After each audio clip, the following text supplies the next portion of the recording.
네, 이 사진 아주 유명한 사진이죠. 이승만 메가드 장군이 There is no alternative to victory. 아주 고집불통이에요. 전쟁 나면 무조건 이겨야 돼.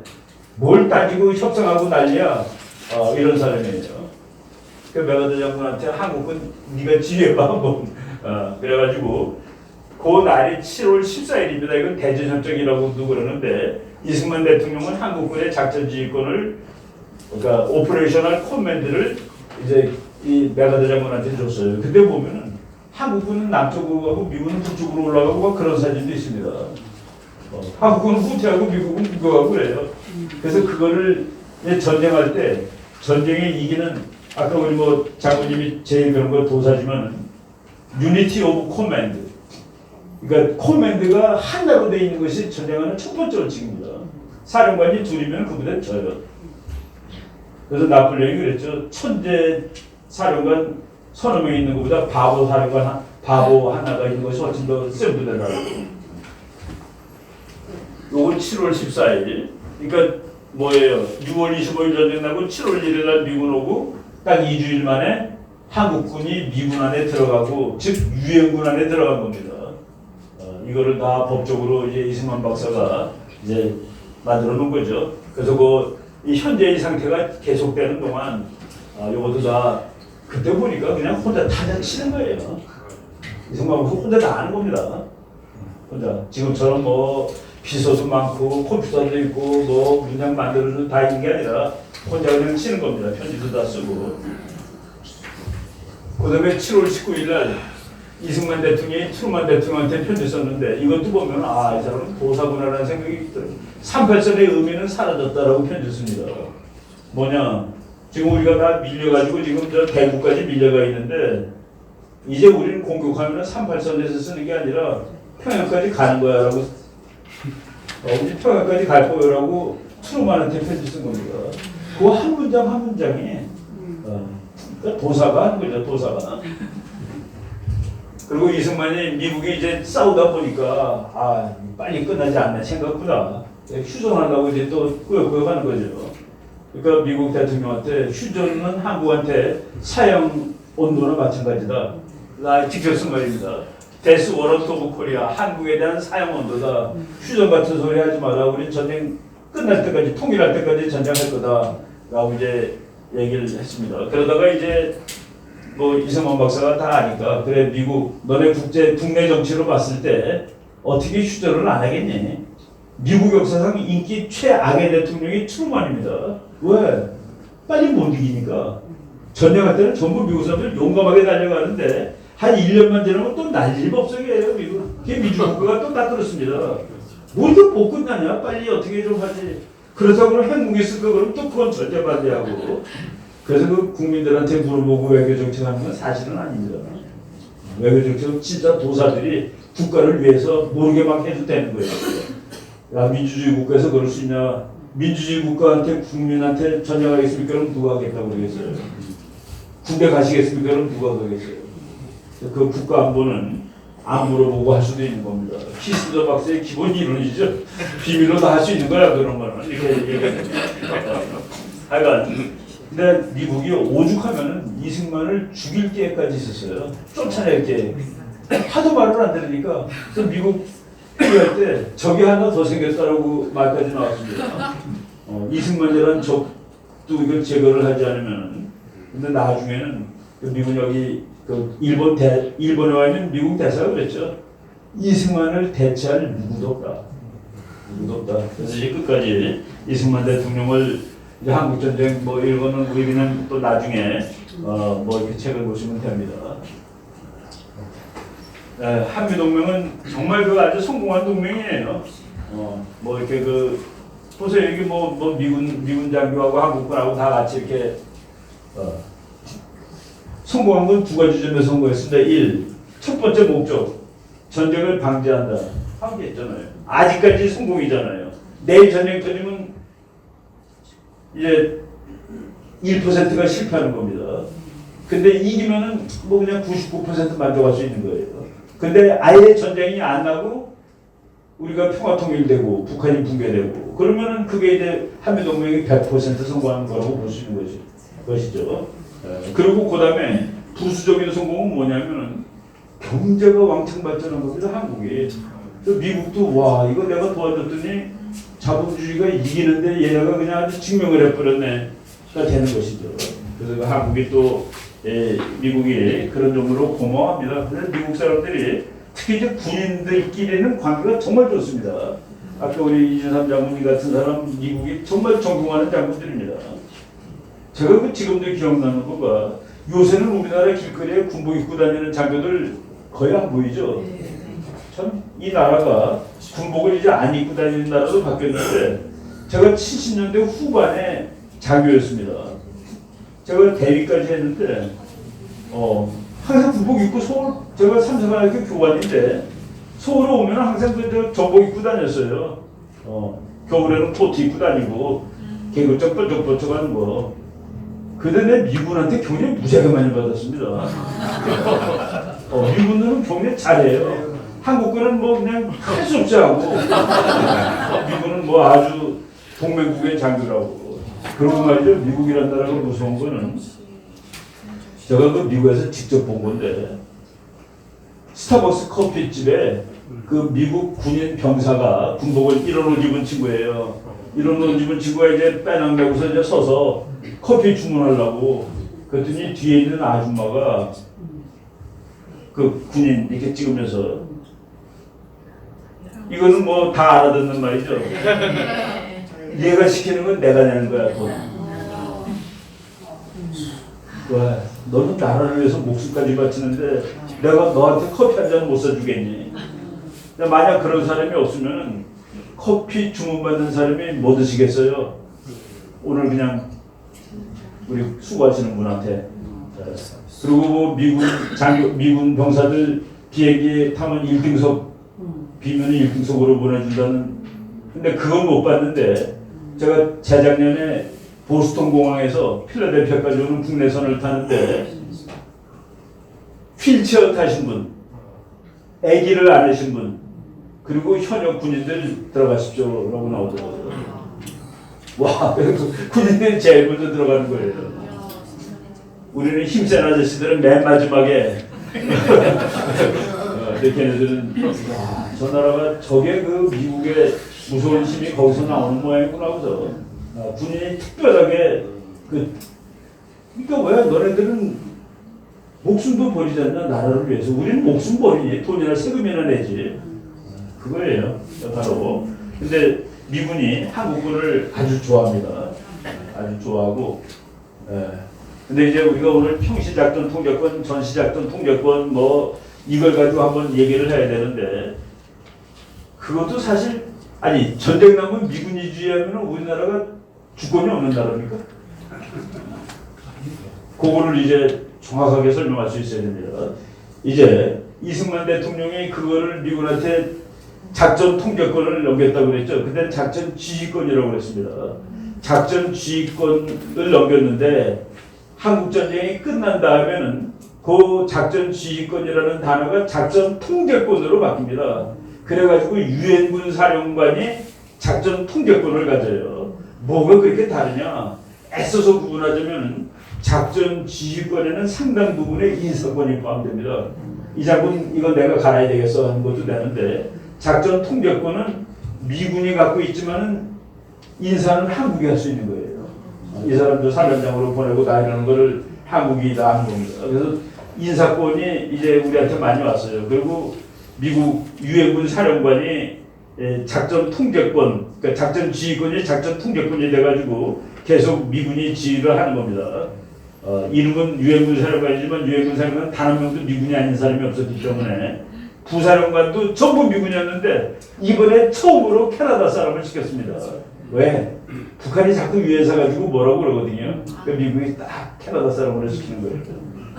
캐나다 사람이 이거 없앨 수 없어. 딱 되자마자 그렇게 얘기하는 겁니다. 그래서 처음으로 부사령관이 미국 사람이 아닌 사람이 지금 그 캐나다 공군 중장 아이얼스 중장이라는 걸 셋인데 그런데 1978년에 요거 이제 그냥 요 1978년에 그때 유엔이 아프리카 국가가 많이 껴가지고 유엔에서 우리 거가 반드시 통과된다는 보장이 없어요. 그러니까 미국이 이거 유엔군 사령부를 가지고 한국 전쟁을 막고 그런다는 게 좀 애매해졌다 해가지고 그때 유엔에서 한국이 탈유엔을 합니다. 가입도 하지 않는데 탈유엔이라는 게 뭐냐면은 유엔데이나 우리 다 옛날에 놀았잖아요. 학교 안 가고. 근데 어느 날 갑자기 유엔데이가 공휴일에서 빠지더라고요. 그게 이제 유엔이 좌파가 아니라 제3세계가 많이 껴가지고 한국이 원하는 거가 우리가 원하는 대로 미국이 원하는 대로 찬성이 안 나오는 겁니다. 그래서 한국을 막는 거를 유엔군 사령부로 해서는 곤란하니까 한미연합사령부라는 걸 만듭니다. 그래서 1978년에 그래서 유엔군하고는 유엔은 이거 좀 그렇겠어 하고 한미연합사를 만드는데 그러고 나서 생긴 사건이 부마 사태, 광주 사태입니다. 근데 작전 통제권은 이제 미군이 군대를 지휘하는 거 아니에요? 그런데 왜 부마 사태 때 한국군이 가서 정치 사건에 개입을 하러 진압하고 광주에는 왜 한국군이 가서 또 한국 사람들이 미군 사령관한테 산대질하는 겁니다. 너가 이걸 보낸 거 아니야? 미군이 내가 언제 보냈냐? 니네들이 같이 거기서 이제 논쟁이 생기니까 미국이 좋다. 그러면은 평시에는 니네가 지휘해. 전쟁이 나면 그때 내가 할게. 그래서 그때부터 전시 평시가 나눠지는 겁니다. 그래서 1978년에 그 한미연합사가 생겼을 때도 평시, 전시 다 미군이 하는 거예요. 그러다가 그래서 전시하고 평시를 잘라놓는 거가 언제냐면 1994년입니다. 이거 얼마 안 돼요. 이게 김영삼 대통령이 있을 때 그래서 12월 1일 날 평시작전통제권, 전시작전통제권이라는 단어가 생기는 거예요. 그 이전까지는 그냥 작전통제권이고 미군이 다 하던 거였습니다. 그래서 평시에는 한국군은 한국군이, 미군은 미군이. 그러면 이제 광주 사태 같은 거 나도 국민들이 미군 때문에 한국군이 갔잖아라는 말을 더 이상 못하게 되는 거죠. 그런데 평시작전통제권, 전시작전통제권 이 개념이 2012년 4월 17일 날 한국군으로 5개 2007년에 한미양국이 약속을 하는 겁니다. 그때 노무현 대통령이 있을 때인데 야 전쟁 나면 우리가 지휘도 못하고 그거 뭐 나라가 좀 그러니까 그거 달라고 그래야 되겠다 미군한테. 전쟁 나더라도 우리가 지휘하겠다고. 그 미국이 놀랍게도 그래 가져가세요 빨리. 많은 사람들이 놀랐습니다. 미국이 안 줄 줄 알았는데 빨리 가. 왜 빨리 가자고 그랬습니까? 나 코 좀 풀자 이제. 코 꿰가지고 지금 몇십 년 동안 끌려다니는데 나 나가고 싶어. 전쟁 나면 네가 지휘해. 내가 옆에서 도와줄게. 내가 책임을 다지는 거 피곤해 나도. 그겁니다. 그래서 우리가 미국이 가져가세요 그러니까 아니 지금 말고요. 그래서 노무현 대통령 때 2012년 5년 뒤에 가져올게요 하고서 2012년 4월 17일로 날짜를 정한 겁니다. 근데 나는 그 4월 17일이라는 날짜에 대해서 지금도 잘 모르겠어요. Why? 1월 1일이 아니고 왜 4월 17일이냐? 누구 생일인가요? 나는 혹시 이거 아닙니까? 4월 17일 7월 14일 7월 14일 미군이 가져갔습니다. 4월 17일 뭐 거꾸로 읽으면 4월 17일이죠. 4월 17일, 7월 14일, 7월 14일이 대전협정이고 대전협정으로 인해서 미국이 한국군 지휘권을 가져갔고 그거를 거꾸로 뒤집어서 얘기한 거라면 저 사람들 벌 받아야 돼요. 왜? 국가안보를 감정으로 좀 감정이죠, 그죠? 이모션이죠. 정말 칼 같은 계산이 아니라고요. 그래서 저거는 뭐 나중에 한번 세월 지난 다음에 한번 왜 그 날짜를 정했는지 한번 대답해 보시라고 물어보고 싶어요. 그런데 이명박 정부 된 다음에 2012년 이거 우리 가져올 수 없어. 그래서 또 연기했습니다. 2015년 12월 1일로 2015년까지 연기했는데 박근혜 대통령이 된 다음에 2015년 그것도 안 되고 2020년 중반에 2020년 대에 우리나라 문제가 확실히 좋아지면은 그때 가져올게요 라고 얘기했더니 미국이 날짜 정하시죠. 2020년으로 정했습니다. 2020년. 왜? 미국은 언제든지 뒤를 애매모호하게 하거나 영원히 가는 거 안 합니다. 날짜를 정해요. 단 조건이 좋아졌을 경우에 2020년으로 하자라고 했습니다. 그리고 이제 지금 현재 그 문재인 정부가 돼가지고 가급적 빠른 시일 내에 가져오겠다고 그랬는데 2020년까지 갖고 오기는 어려울 것 같아요. 그런데 여기서 전시 지금 그러니까 평시는 한국군을 지휘하고 미군은 미군을 지휘하고 전쟁이 나면은 미군이 다 지휘하는데 그러니까 우리는 자존심도 없고 아무것도 없는 거냐? 그거 아니라는 것을 설명하겠습니다. 북한이 탱크 500대를 밀고 내려와요 지금. 전시입니까 아닙니까? 북한이 북한 잠수함으로 우리 군함 한 척을 깼습니다. 전시입니까 아닙니까? 헷갈리죠? 거기에 수수께끼가 있는 겁니다. 북한이 예를 들어서 전쟁을 일으켰어요. 그런데 북한이 이제 눈치 보느라고 강릉으로 탱크 100대를 보내가지고 강릉을 바로 점령했습니다. 이거를 전쟁으로 봐야 되느냐 안 봐야 되느냐. 그때 한국군 사령관하고 미군 사령관이 만나가지고 이걸 뭐로 봐야 되겠습니까? 합의를 합니다. 전쟁이라고 봐야 된다고 합의를 하면은 그러면 국방장관이 만나서 또 합의를 해서 이거 전쟁으로 봐야 됩니다. 라고 하면은 그다음에 마지막으로 대통령한테 올라가요. 미국 대통령, 한국 대통령이 이거 북한이 탱크 100대를 밀고 있는데 이거 전쟁으로 봐야 되겠습니까? 전쟁으로 보자라고 합의를 하면은 전시가 선포가 되는 겁니다. 전시가 선포되면은 이제 군사적으로 데프콘 3가 선포됩니다. 디펜스 레디니스 컨디션 넘버 3. 그러면은 한국군이 미국 밑으로 들어가는 거예요. 그러니까 전시의 합의를 한국군 사령관, 한국군 국방장관, 한국군 대통령이 합의를 해야지 되는 거예요. 그러니까 내가 자존심이 너무 상해가지고 이거는 내가 혼자 싸울 수 있다 그러면 안 해주면 됩니다. 그럼 전쟁을 못 한다고요? 아니죠. 한국군이 그냥 싸우면 되는 거죠. 근데 그 상황은 순수히 법으로 말하면 평화시의 전쟁입니다. 전시가 선포가 안 됐으니까. 그러니까 연평해전 같은 거는 평시에 한국군이 북한하고 전투한 거예요. 그럼 이제 그게 자존심의 문제는 아닌 거로 되죠. 근데 왜 이걸 이렇게 했냐고요? 북한, 너 전쟁 나온 말이야. 미군이 70만이 되는 거야. 한국군이 캐나다 미군데. 너 싸울 수 있겠니? 디터런스. 전쟁 억제를 위한 안전장치입니다. 그래서 미국이 그랬죠. 그거 돌려달라고 그러니까 야 내가 가져가지도 않았는데 어떻게 돌려주니? 전시작전 풍격군이라는 것은 이 세상에서 생긴 적이 없습니다. 왜? 아직 전쟁이 안 났습니다. 그렇죠? 안 났는데 그걸 돌려달라니까 환수라는 말을 쓰면 안 돼. 그래가지고 미국이 환수라는 말을 쓰지 말라고 그래서 지금은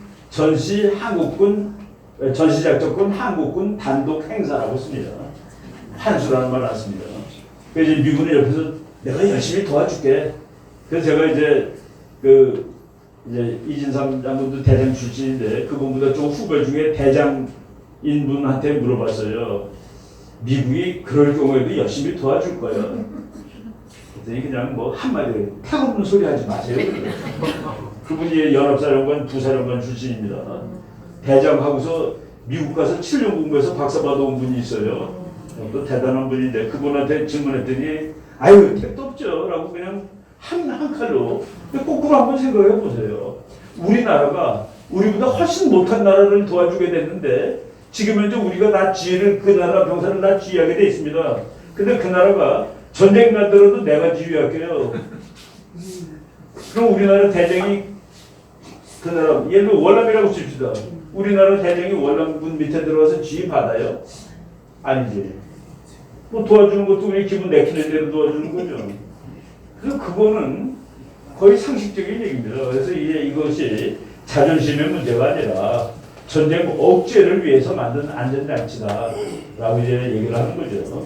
근데 이거를 잘 모르는 사람은 야 이게 나라가 주권 국가가 뭐 그것도 없다라고 하는데 그 전시 선포권이 우리한테 있는 겁니다. 전시는 우리가 합의를 해줘야지 선포가 되니까. 뭐 이게 다 성공한 동맹이라는 얘기 해주고요. 그래서 워타임, 이게 전시라는 것은 법적으로 선포된 상황입니다. 그 탱크 1000대가 왔는데도 워타임이 아닐 수 있고 탱크 100대가 왔는데 워타임이 될 수도 있고 결정하기에 따라서. 이건 이제 우리 성공이고 미국하고 한국하고 훈련하는데 그 미국 사람들이 한국군 해병대 특히 좋아해요. 이것도 이제 제 미국 유학 가가지고 제가 이제 첫 시간에 1시간 일찍 수업에 갔습니다. 마음을 결의를 다지기 위해. 이게 추운데 이게 아주 새벽에 가가지고 근데 한 놈이 온도에서 앉아 있는 거예요. 기분이 좀 이상한 놈이 앉아 있는데 그래서 말이 편 안 됐습니다. 내가 정말 죽어라 공부 빨리 해가지고 한국을 가려고 마음을 다지면서 내 1등으로 도착해서 이제 예습 하려고 그랬는데 한 녀석이 앉아 있으니 그래서 서로 마주 보고 있는데 그 친구가 말을 걸더라고요. 말 걸어서 내가 한국에서 난 왔다고.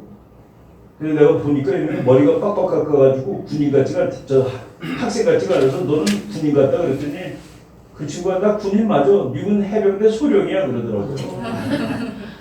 그러면서 락마린 넘버원 딱 그러는 거예요 나한테. 락마린 넘버원. 내가 그때 락마린이라는 말을 못 알아듣고 What is 락마린 그랬습니다. 그랬더니 리퍼블릭 오브 코리아 머린 대한민국 해병대 넘버원. 내가 한국 사람이라고 그렇게 칭찬해 주는 거구나 그랬더니 아니야. 이 세상에서 뛰는데 미군하고 속도가 같은 군대는 한국군밖에 없다. 한국 해병대 아주 악벌이들입니다.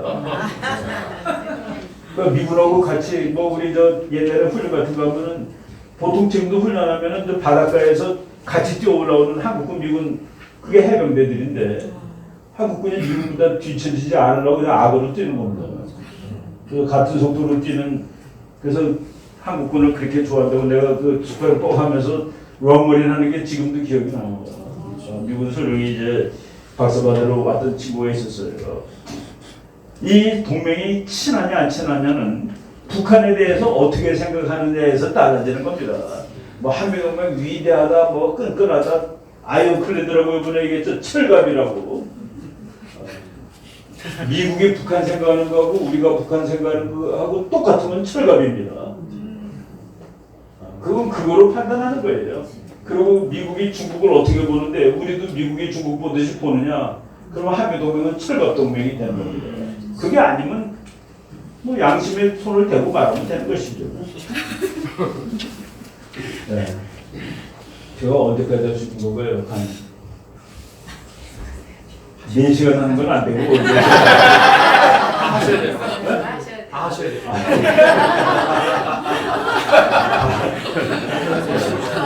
내가 미국이라는 나라가 우리한테 얼마나 소중한가. 지금까지도 소중했는데 그게 친밀해서 그런 게 아닙니다.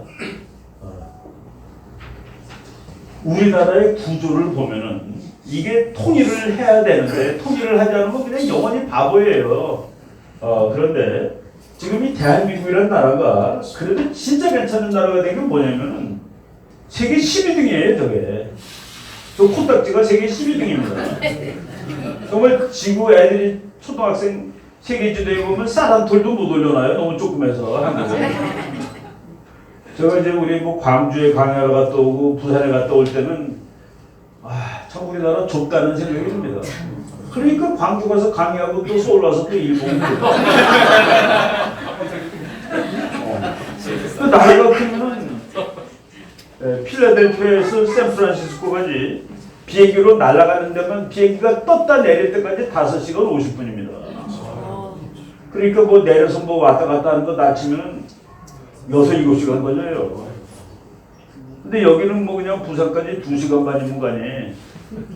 근데 요 코딱지만한 나라인데 세계 11등이 됐는데 세계 12등 그러면 우리가 놀라요. 그렇게 등수가 높아요 하고서. 그건 왜냐하면 우리가 12등짜리 삶을 살지 않습니다.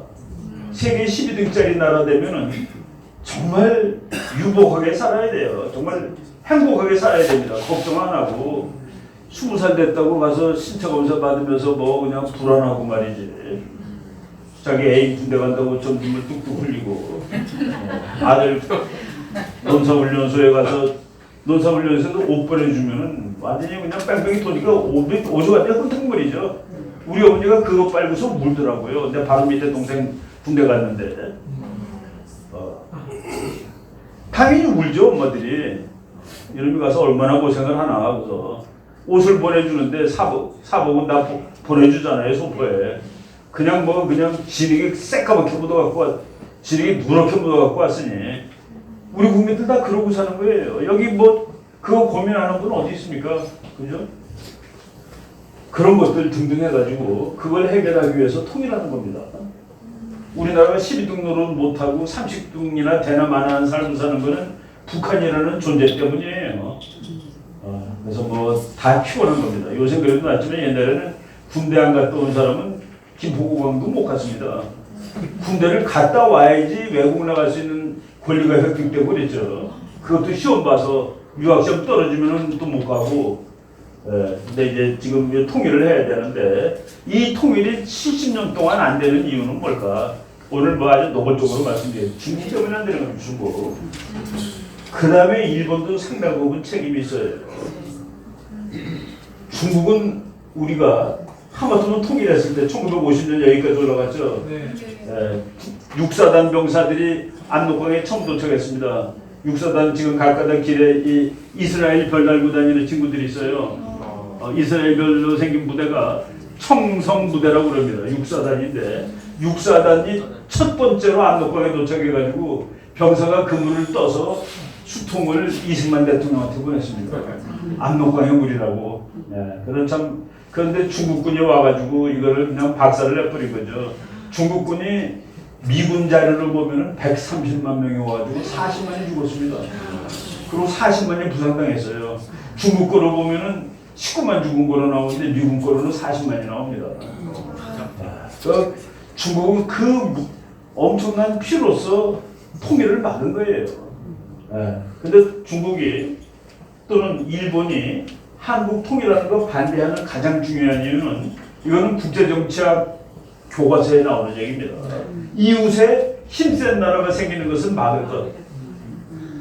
한국이 통일하면은 지금 뭐 통일 가까다 요새 갑자기 통일 반대하는 사람들이 많아졌는데 한국이 통일되면은 한국은 남한 더하기 북한이 아니라 남한 곱하기 북한으로 계산이 됩니다. 한국의 대한민국의 기술과 자본 곱하기 북한의 자원과 노동력 폭발입니다. 폭발. 그래서 하나님이 한국은 경제발전 10%짜리 20년 더 하라고 이렇게 분단국을 만들어 놓은 거예요. 지난 30년 동안 10% 발전해가지고 세계 10몇 등까지 올라왔죠. 이제 통일돼가지고 또 10몇 년 동안 그게 발전하면 세계 5등 해야 됩니다. 5등. 이거 빈 땅이에요. 빈 땅. 이거 뭐 정비할 것도 없어요. 그냥 가서 길 깔고 공장 짓고 그러면 되는 거예요. 오늘 통일을 하면은 우리나라 인구가 독일 인구랑 같습니다. 오늘 통일하면은 남북한 군사력이 프랑스랑 같습니다. 경제력은 저 북한이 하드 개판이기 때문에 오늘 통일하면은 그대로예요. 그냥 애써서 숫자를 말해요. 남한이 100인데 북한을 2.3 정도로 칩니다. 이 뭐였어요 그동안에? 그래서 102.3이 돼서 등수가 안 올라요. 그냥 11등이에요. 그런데 경제학자들이 계산해 보니까 북한이 맥시멈 17%까지 경제 성장을 할 수 있대요. 통일되는 순간 매년. 그리고 북한이 그렇게 되면 한국도 뭐 그냥 막 물건 올라가는 거죠. 아스팔트 깔아야 되고 공장 져야 되고 선생님들 가서 또 애들 저 자유주의 가르쳐야 되고 뭐 정신이 없을 겁니다. 한국도 그래서 10%대 경제 성장이 된대요. 그래서 내가 그거를 지금 GDP 북한 거 남한 거 해갖고 북한은 17%씩 계속 곱하고 우리는 10%씩 계속 곱혀보니까 10년째에 영국이 나옵니다. 영국이 세계 5등이에요. 그러니까 영국의 경제력, 그러니까 통일하고서 10년 후에 영국의 경제력, 프랑스의 군사력, 독일의 인기내, 그리고 미국하고 북미. 그러면 중국이고 일본이고 없어요. 중국하고 일본이 없습니다. 그때는. 이런 상황이 이제 되는 거예요. 이 상황이 지금 다가오는데. 그래서 근데 그거를 얘네들이 미치는 거예요. 중국은 지금 김정은 못 갖고 놉니다. 일본은 지금 남한 못 갖고 놀아요. 니네가 통일한다? 안 돼. 그래서 구조적으로 안 되는 겁니다. 그리고 지정학, 이건 더 무서운 건데 중국 사람들은 통일된 한반도를 뒤통수에 붙어 있는 망치. 이거 어떻게 살아요? 이게 그렇게. 근데 그놈의 망치가 지금 부러져 있어요. 부러진 망치로는 정말 앞쪽도 못 뽑습니다. 망치 부러진 거 여러분, 그거 무슨 짝이겠습니까? 일본 사람들은 이거를 일본을 가슴팍을 찌르는 단도라고 봅니다. 일본의 그 한반도 흉기론이라는 논문이 있어요. 한반도는 흉기예요, 흉기. 그래서 정말 일본 가슴을 찌르게 생겼죠. 근데 그 칼이 잘라져 있어요. 이게 지금 이 칼은 찔러도, 부러진 칼은 찔러봤자 그냥 뭐 찔립니까? 그래서 지금 우리가 통일을 못하는 가장 중요한 이유가 이 두 녀석입니다. 지정학과 국제정치학 때문에 안 되는데 이 세상 지도가 이렇다면 한국은 통일 불가능입니다. 왜? 얘는 세계 2등, 얘는 세계 3등인데 그걸 어떻게 우리 힘으로 꺾어요? 근데 우리가 지금 통일을 이야기하는 거는 세계 1등짜리가 이거 통일시켜야 될 것 같다. 말은 그렇게 안 하는데 미국의 대전략을 우리말로 거꾸로 해석해보면 한국이 통일돼야 돼라는 뜻이 됩니다. 뭐냐면 이거 미국 때문에 세계 1등 되는 나라입니다. 그렇죠. 아 근데 댐비네. 근데 그 댐비는 건 하나도 놔두지 않죠. 하나도 문제가 있는 것은 아닙니다. 이건 국가들의 기본은 누구든지 1등이 되고 싶어 한다예요. 모든 강대국은 1등이 꿈입니다. 미국은 1등 자리를 결코 놓치고 싶어 하지 않습니다. 중국은 1등이 돼야 되고. 그래서 지금 심각하게 한번 붙는 거예요. 중국하고 미국이 붙는 이유는 중국이 2등이라서 만약 일본이 2등이면 미국하고 일본하고 붙게 되어 있습니다. 바로 미국이 이거 지금 통일시켜야 되겠다. 왜냐하면 이놈이 댐비는데 이 문제를 해결하고 이거는 미국이 보기에 적이 아닙니다. 적이 되기엔 너무 꼬마예요. 미국하고 북한하고는 1대1 적이 아닙니다. 근데 정말 짜증나게 구는구만. 그래서 북한 문제와 중국 문제를 해결하는 거 존 볼튼이 직접 얘기한 말입니다. 북한 핵 문제 해결하기 가장 좋은 방법은 남한이 북한을 통일하는 것이다. 그 말하고 한 1년 있다가 지금 대통령 보좌관으로 간 거예요. 직접 한 말입니다. 남한이 북한을 통일하는 것이 북한 핵 문제 해결의 베스트가 그거다. 그래서 미국이 이거 정말 너 말 안 들어서 미치겠다. 이거 너도 이거 골치 아프네. 그거 해결하는 것이 한반도 통일입니다. 자유주의, 민주주의, 미국 편 여기에서 통일이 되는 날 중국은 이제 그리고 이 통일된 한반도는 미국이 저거 내 거야. 왜 내 건지 아냐? 미국, 중국, 지정학. 친구는 멀리, 적은 친구는 멀리, 적은 가까이. 이 친구가 통일한 이 나라 친구가 어디서 가까이 있습니까? 멀리 있지. 프랑스의 친구는 러시아입니다. 그거는 겉으로 말하지 않는 진실입니다. 프랑스 사람, 독일 겉으로는 웃고 껴안고 그래요. 그런데 프랑스는 내 친구는 러시아야. 너 때문에 나는 러시아가 내 친구야. 그거는 지정하고 무서운 거예요. 우리가 혹시 일본이 너무 무서워서 중국 힘을 빌리죠? 그럼 중국 안 나갑니다, 이 땅에서.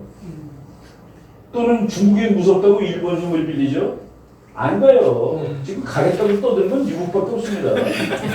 너는 좀 가만히 있으면 안 되겠니? 우리가 동맹을 맺을 때 강대국하고 맺어야 되지 일단은. 그래야지 안보가 보장되니까. 그런데 가까운 나라랑 가까운 강대국하고 맺으면 땅이 주권이 날아갑니다. 영어로 말하면 테리토리얼 인터레스트. 이웃 나라들은 전부 다 일본이나 중국은 한국에 대해서 테리토리얼 인터레스트가 있어요. 영토적인 이익이 있습니다.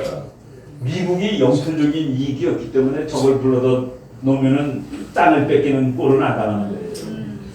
대신 이제 영토적 이익이 없으니까 자꾸 가겠다는 생각이 마음이 생기지 조금 피곤하면 갈 거라 그러고 그런 단점은 있는데 그래도 먼 곳에 있는 강대국이 동맹의 가장 적격인 나라입니다. 그거를 이승만 대통령 벌써 70년 전에 다 깨닫고 있었던 거고. 근데 지금 와서 우리가 그걸 모르고 중국하고 친하게 지낼 수 있다고. 중국하고 친하게 지낼 수 없어요. 중국이 나빠서 그런 게 아닙니다. 지정하기 나쁜 거예요. 너무 옆에 가까이 있기 때문에. 그래서 이제 신라가 당나라 빌렸다가 그것 쫓아내는데 또 10년 전략하잖아요. 고구려랑 삼국 통일한다고 중국 빌렸다가 그놈들이 안 나가가지고 그것 쫓아내느라 얼마나 고생했습니까, 그죠? 바로 그래서 여기서 이제 미국이라는 나라가 또 나오는 것이죠.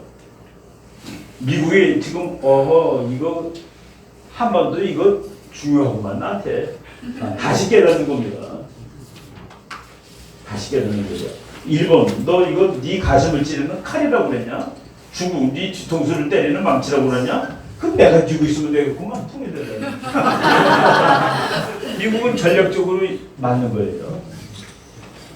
뭐 일본, 중국이 대국인데 그거를 우리가 설득하면 되는 겁니다. 미국, 너 우리 통일시켜줘. 그러고 난 이래 편이잖아. 그럼 너는 이제 아시아 챔피언 100년, 세계 챔피언 100년 더 할 수 있어. 그게 이제 이 그림입니다. 한반도. 그래서 미국 사람이 한반도를 영어로 린치핀이라고 얘기를 합니다. 린치핀이라는 게 마차하고 바퀴 축하구를 연결하는 핀이에요. 거기서 마차 바퀴가 구르질 않죠. 린치핀인데 미국이 한국을 린치핀이라고 그런 날 일본 학자들이 모여서 회의했습니다. 일본한테는 코너스톤이라고 그랬거든요. 주춧돌이 중요하냐 린치핀이 중요하냐. 결론 린치핀이 더 중요하다. 미국이 린치핀이란 말을 써준 동맹국이 인도하고, 인도는 동맹국은 아직 안 됐지만 인도하고 한국을 린치핀이라고 쓰고 있습니다. 그래서 우리가 미국하고만 잘 지내면 이거는 뭐 완전히 정말 괜찮은 상황이 될 수 있는 겁니다. 그리고 미국은 앞으로 100년 1등입니다. 100년. 뭐 그거는 나중에 이제 기회 있으면 미국이 100년 1등이라는 뭐 아주 자료가 다 있죠. 지금 우리가 잘 모르고 그러는데 지금 미국의 전략 지도를 이제 미국이 파란색이 다 지편이에요. 요거 좀 몇 년 전인 거라서 요 지금 카자흐스탄도 파란색 칠해야 됩니다. 뭐 탄자 들어가는 거 미국이 다 자기 편 만들었어요. 그래서 협박도 하고 뭐 이게 돈 주고 수다 주기도 하고 여러모로 다 지편 만들어 놨습니다. 인도가 이게 미국 말을 잘 안 듣는 나라예요. 인도가 제3세계의 독립국으로 러시아 편이었습니다. 왜? 인도는 중국이 제일 싫거든요. 인도하고 중국은 그냥 말을 안 해도 라이벌 원수입니다. 왜? 우리 너무 큰 놈이 서로 너무 가까이 있어. 그거예요. 그래서 인도가 미국 러시아 편이었는데 러시아가 쓰러지니까 그냥 그날로 미국 편이 되는 거죠. 버마 민주화되면서 미국 편 되고, 요 캄보디아는 오바마가 대통령 관두기 직전에 마지막으로 방문한 나라입니다. 또 우리 편 해야 돼. 하면서 파란색 칠했죠. 베트남 이거 공산국가 되는 날부터 미국 편이 됐습니다. 왜? 중국을 막아야 되니까. 지금 미국이 그래서 중국을 다 둘러싸고 있죠. 몽고 가보면 재밌어요. 제가 몽고를 이제 몇 년, 한 3, 4년 전에 한번 갔었는데 몽고의 정치가들은 다 소련 편이랍니다. 러시아 편. 그리고 몽고의 기업인들은 다 중국 편이에요. 몽고의 군인들은 다 미국 편입니다. 나라가 쪼개져 있는데 몽고의 군인들은 다 미국 편이래요. 거기서 사업 한 수십 년 하신 한국 기업가가 그렇게 얘기를 해주더라고요. 여기 몽고에 미군 기지 있습니다. 얼마나 똘똘한 놈들입니까? 몽골은 중국이라는 강대국, 러시아라는 강대국 사이에 있는 허약한 나라입니다. 거기에 미군이 있어요. 아무도 안 건드립니다. 아무도 못 건드립니다. 그게 지혜죠. 그렇다고 미국이 야 이거 내 땅이야 라고 그러겠습니다. 여기서 지금 중국을 다 둘러싸고 있는데 미국이 마지막으로 이게 다 파란색 칠했다고 그랬죠. 여기를 파란색으로 칠하면 게임 오버입니다. 북한을 파란색으로 칠하면 북한도 파란색, 남한도 파란색, 즉 구조적으로 통일이 되는 겁니다. 그래서 통일이 가까이 온 거예요. 근데 북한을 미국이 김정은이한테 핵 내려놓으면 무지하게 잘 사는 부자 경제 대국이 될 거예요. 이게 파란색 나라 된다는 소리입니다. 근데 이제 트럼프가 말 한마디 안 하게 파란색 나라의 지도자가 너는 될 수 없어 그 얘기는 안 하는 거예요. 그렇죠. 김정은이가 우리나라 같은 나라 대통령 할 수 있나요? 아니 이틀도 못해요. 국민들이 가만히 있겠어요. 그거는 그냥 트럼프가 한번 해봐 라고 얘기하는 것이지 레짐 체인지입니다. 파란색을 저 브라운색을 파란색으로 바꿔놓겠다고 그러는데 미국이 근데 대통령은 그 사람이 그냥 한다고요? 그거는 정책 개론책이 안 나오는 얘기죠. 그래서 이제 미국이 북한을 파란색으로 칠하는 작업이 지금 미국이 하는 작업입니다. 그러면은 남한도 파란색, 북한도 파란색, 즉 유니파이드 코리아 되는 거죠. 미국 사람들을 더 노골적으로 말하면은 이거 통일을 해야 되는데 통일된 한반도에 가장 미국이 요구하는 가장 미니멈 우리 편이고 중국 편이면 절대 안 돼. 중국 편이면 내가 통일 안 시켜 너. 우리 편 되면은 통일시켜. 근데 김정은이가 내가 우리 편 할 테니까 나보고 내가 통일하게 해주면 안 돼요. 김정은은 불합격입니다. 그러면 우리 기독교적으로 말하면은 엔티크리스토이기 때문에 너 같은 놈이 무슨 안 되죠. 아무리 국제정치에 도덕이 없어도 거기까지 가지는 않습니다.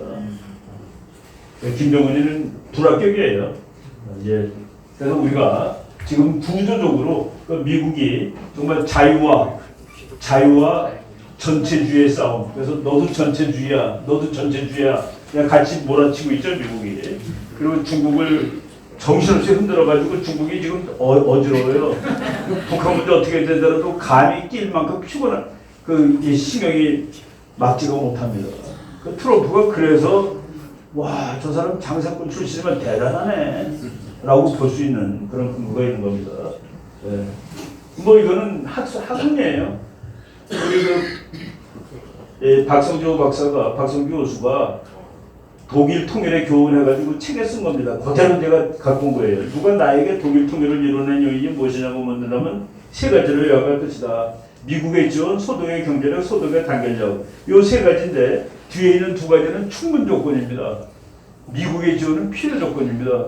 충분 조건 아무리 많아도 통일 안 돼요. 필요 조건이 하나 있어야지 되는데 그거를 미국이 제공했다는 얘기입니다. 그래서 가장 중요한 것은 미국의 지원이었다. 한국도 똑같다. 그래서 특히 미국에 넘어오면 한반도 통일은 절대 불가능하다. 학자들, 정치학자도 절대라는 말 쓸 수 있어요. 정치학이 대충 틀리는데 이거는 맞아요. 그렇죠? 얼마나 자신 있으면 이 말을 독일이 왜 영국도 독일 통일을 원치 않고 전부 나중에 보니까 영국의 수상이 미국하고 얼마나 친했습니까? 근데 미국을 설득하는 거예요. 독일 통일시키면 안 됩니다. 그랬더니 미국이 할 수 없어요. 통일시켜야지. 그래서 대처가 고바초프를 만나러 가가지고 군사력으로 막아야 됩니다라고 얘기를 한 적이 있습니다. 그게 나중에 나왔어요. 군사력을 쓰더라도 통일을 막아야 됩니다 그랬는데 고바초프가 내가 그런 군사력이 어디 있습니까? 그래서 이제 미국은 어떻게 허락했습니까? 독일, 프랑스, 영국 걱정하지 마세요. 독일 통일되더라도 목은 내가 꽉 누르고 있을 테니까. 그래서 지금 미군이 4만 명이 독일에 있는 겁니다.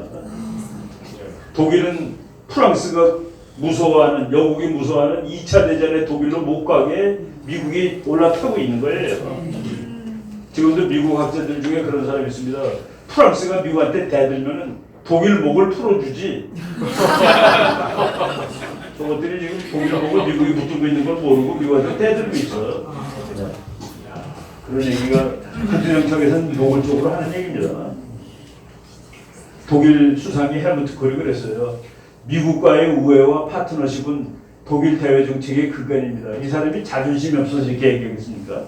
대독일의 수상인데 우리는 통일이라는 선물이 주어졌을 때 미국의 결정적인 힘과 우애를 깨달았습니다. 저 사람들이 말이죠. 자가용병이 타고 미국을 일주일에 한 번씩 갔습니다. 제발 미국 통일시켜주세요. 내가 까불지 않을 테니까, 내가 착한 나라로 남을 테니까.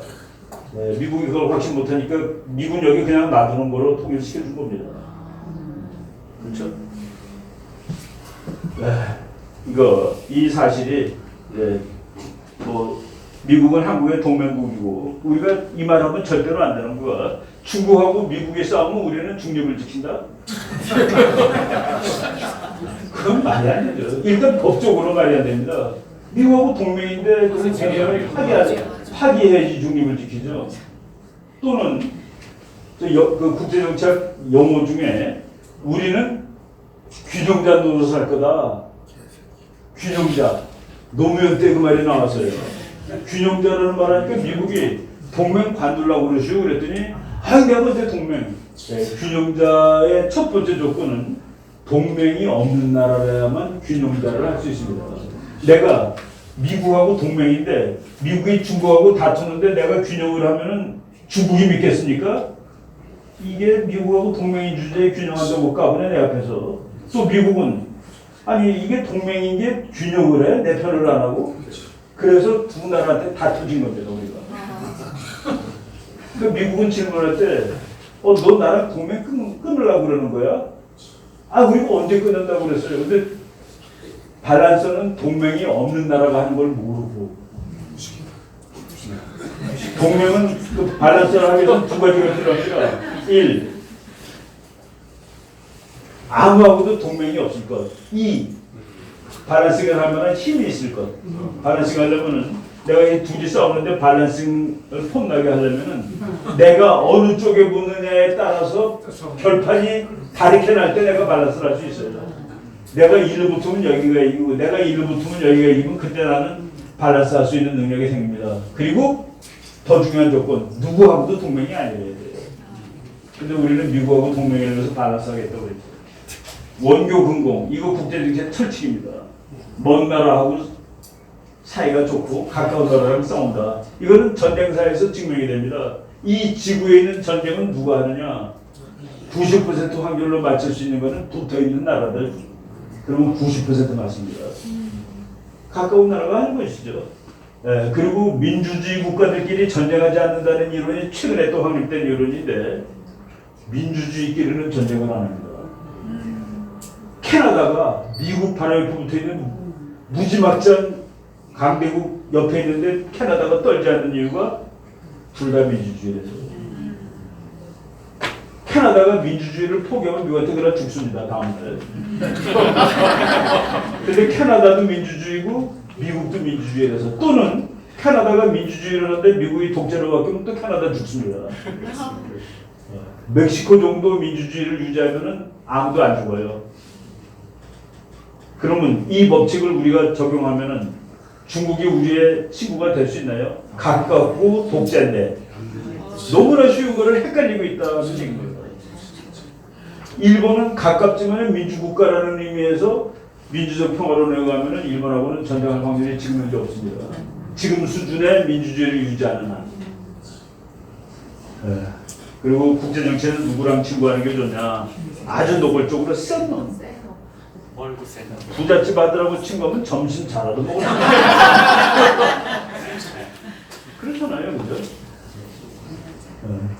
승리하라고 친구를 해라. 미국하고 중국이 지금 으르렁거리는데 뻔하죠, 미국이 이기죠. 왜 미국이 이기는 줄 아세요? 미국은 전쟁에 지지도 않은 채 2등이 못 되는 나라이기 때문에. 그건 쉬워요. 그 미국은 언제 싸울까? 이길 때 싸웁니다. 조금 더 있다 중국이 더 세질 때 싸우잖아요. 지금 벌써 돈 가지고 뭐 주먹질하기 전에 돈으로 해결을 하려고 그거로 끝납니다. 전쟁까지는 안 갈 거예요. 근데 돈으로 중국이 아유 뭐 이제 우리가 이 정도에 만족하고 사는 수밖에 없나 보다 하고서 그 미국이 뭐 특별히 깡패가 아니라 국제적으로 딱 그런 거니까. 네. 그래요. 뭐 이쯤까지 나면 오늘 밤새도 되는데 기분 좋은 뉴스를 마지막으로 하고 끝내겠습니다. 내가 아주 좋아하는 미국 교수예요. 존지 프리드맨 박사인데 저 사람은 예측하는 것보다 다 맞았어요. 그래서 저 사람 별명이 21세기의 노스트라다무스입니다. 그래서 대학교에서 관두고 연구소 차렸는데 연구소 간판이 미래 전략 예측 연구소입니다. 예측만 드렸다 하는데 이 사람이 한국에 대해서 예측을 아주 재밌게 했어요. 나는 늘 한국이 통일됐을 때 만주가 어떻게 될지 궁금하다. 이게 정말로 정당한 국제정책입니다. 한국은 통일되면 힘이 무지하게 세질 거야. 그래서 옆에 있는 강대국하고 으르렁거리고 맞짱 뜨고 치고 받고 할 거야. 그래서 만주가 어떻게 될지가 너무 궁금해. 그런데 내 생각으로 2040년에 만주가 한국 손으로 넘어올 것 같아. 왜냐하면 중국은 지기 멸절해질 테니까. 저 세계적인 미래 전문가가 2040년에 중국은 지기 멸절, 자기를 가르기도 힘든 한국은 단단한 강대국, 그러니까 만주를 뺏을 거라고 예측을 한 인터뷰를 한 기사입니다. 이거 이거 맞아요. 근데 뺏는 것도 아니죠. 이거 보세요. 그냥 찾아오는 이렇게 얘기하면 아이 뭐 그러자고 그러는데 여러분 우리나라 국경은 쉬지 않고 편했습니다. 지금 한반도에 들고 다니는 사람한테 묻고 싶어요. 그게 우리나라 5천년 역사에서 몇 년 동안 그 국경이 우리 국경이었는지. 우리나라 5천년이라고 그러죠. 당군서부터. 그 국경은 조선시대 초에 형성되고 1910년까지입니다. 그 다음에 없어졌다가 한국 1945년에는 반쪽 찾았으니까 그리고 500년 동안 우리나라 지도를 갖고서 그게 우리나라 영원한 통일된 국가의 지도자예요. 그 위를 뿌옇게 해놔야지 만주 쪽으로. 그래야지 언제든지 국제정치에서 국경 변화 국경은 쉬지 않고 변해요.